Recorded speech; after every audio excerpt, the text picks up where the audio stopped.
All right, so next on stage, we're going to have Megan Thomas, who's going to speak about what the data shows and doesn't show on equity in San Diego philanthropy. Megan Thomas, everyone.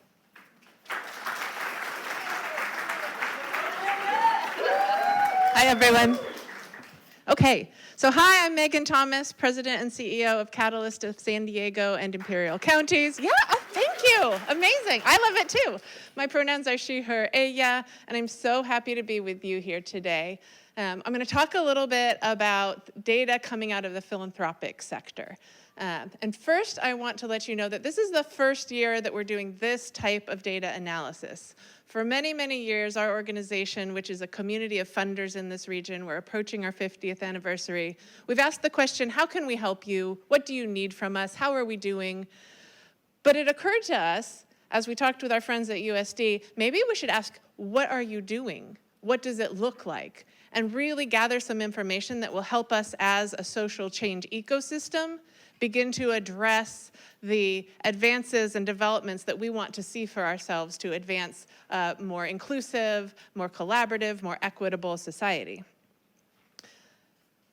So I'm going to fly through this data, and there is more coming in a report this November that I would invite you to look at. But first, I want to thank all of the funders who responded. Obviously, without data, we have no information to share, and let you know that it's a fairly representative group of folks. We have community foundations, we have small giving circles, we have corporate folks, and we have family foundations, so you're really getting a picture of the sector. I also want to thank and appreciate Katie Janowiak and Melissa Leone from our team, who are really the architects and analysts here. I get to stand up here and be a data expert, but really, I'm just the pretty face. I'm going to go ahead and go with that. I'm the pretty face in front of the stage. How do we do this? Oops. Okay. All right. So first of all, I think this might help us all stay in a frame of abundance, right? There was $1 billion of giving in this region in 2022. Yeah. We have a robust giving philanthropic sector. Now, the question of where those funds go and how they are managed and who is supported, that's something that we're going to get into. So first of all, let's talk about who is at the helm. You've seen the data about nonprofits. We've been talking about this. The philanthropic sector looks fairly similar. And the percentages up there, it draws on census data. I probably looked at a different report than somebody else did, but it's about right. So we have an overrepresentation of white folks leading foundations. And you can see that similar to nonprofits, the larger the organization, the more likely it is that that is true. Gender parity.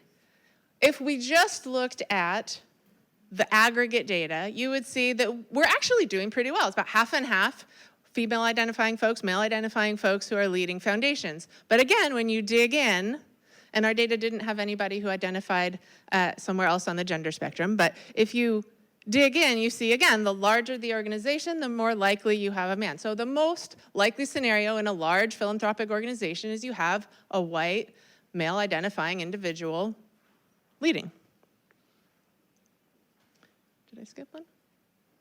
Yep, okay. So let's dig in a little bit to what happens in different sizes of organizations, keeping in mind that while we have about 1,000 foundations, funders, what have you, giving institutions in the region, they vary greatly. You might have a family that sits around their table at the kitchen and decides once a year where they're going to make a modest donation, and that's very meaningful. They're part of that, 69% of folks who are giving in the region.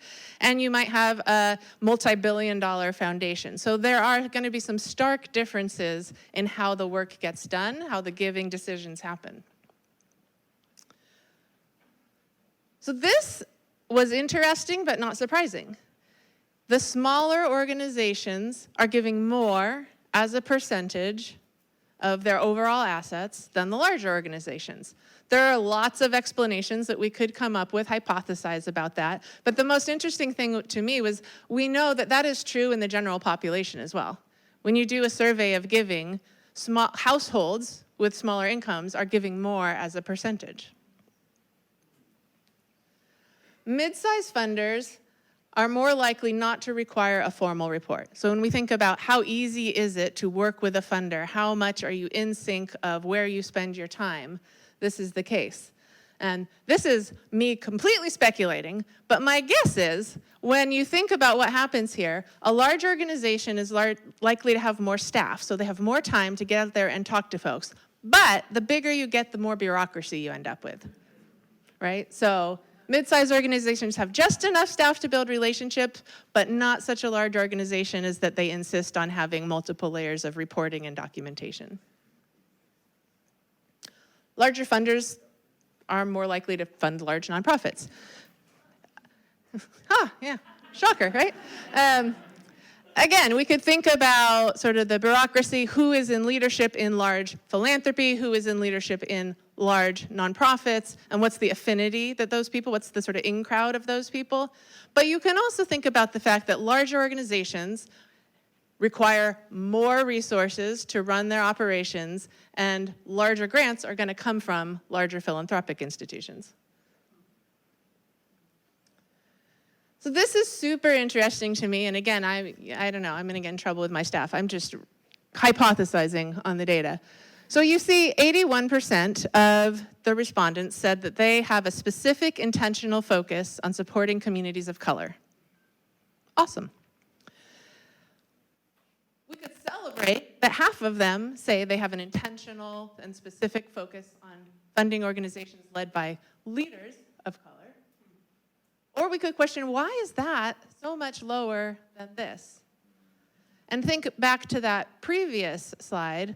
Think about the leadership in institutions and who they're most likely to socialize with, have a similar educational background to, really identify with and say, you know, who I'm going to trust with this philanthropic investment is somebody that looks, feels, talks, comes from a background like mine.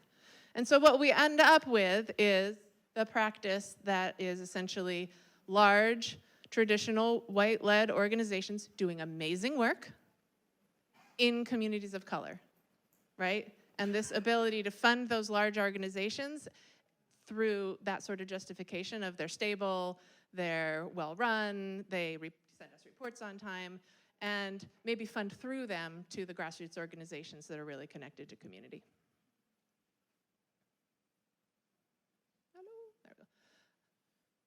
But what I actually want to leave you with is that things are good, and getting better. The data shows us that in philanthropy, the conversations that have been emerging over the past decade about being in better relationship with nonprofit, listening to the community, funding grassroots and BIPOC-led organizations, providing multi-year general operating support, it's happening. It is a trend that is happening, and our hope is that over time, we'll gather longitudinal data and be able to talk about how it's changing. I'm going to spend almost no time on these because Tessa really highlighted them, but this is really amazing. We've got 3/4 of nonprofits saying they receive unrestricted funding and 3/4 of foundations saying they give it, which is like a win for the sector, right? Like this is the call that we've been making for so long. Funnily enough, more nonprofits say they get multi-year support than funders say they give it. I don't know what's going on there, but keep on keeping on. Everybody says they're talking to one another, and then Tessa sort of made this point, but what are they talking about and what language are they using? I think is what we draw from this, right? We need to not just talk to one another, but listen, dialogue, strategize, build plans together so that we get past a superficial conversation to say, yes, I went out, I talked to community, and now I'm back. Or yes, I went out and I sat and had coffee with my funder, and now I know them, into a real dialogue about what the needs are and how to share the resources. You can get more in November, and if you're around in a week, we'll be at the California Center for the Arts in Escondido with our own Catalyst Conference, Funding Our Future, and we'd invite you to join us. And thank you so much for your time.